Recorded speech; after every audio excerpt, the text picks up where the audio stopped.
নমস্কাৰ সকলোকে আশা কৰোঁ সকলো ভালে আছে আৰু বহুত দিনৰ মূৰত মিনি ব্লগ এটা লৈ আহিছোঁ।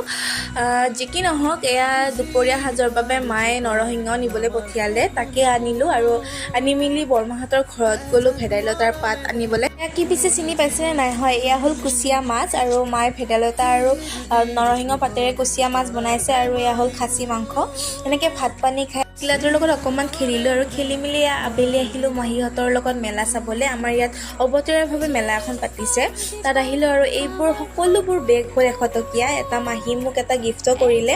তাৰপিছত এইবিলাক চাই মেলি মাহীহঁতে চালে ঘৰৰ বাবে কাপ প্লেট এনেকৈ চাই তাৰপিছত এয়া মই মহা অকণমান জোকাই আছিলোঁ কিবা কিবি। তাৰপাছত গ'লোঁ আটাই ফুচকা খাম বুলি, কিন্তু যিটোহে লাইন ফুচকাৰ, তো আমি ভাবিলোঁ ইয়াত ৰখি থাকিলে নহয়, তো গতিকে আমি গ'লোঁ এয়া ম'মৰ দোকানত। যাই মেলি ম'ম' খাই শেষত এটা ঠাণ্ডা আৰু এটা আইচক্ৰীম লৈ ঘৰলৈ উভতিলোঁ। আজিলৈ ইমানেই, বাই।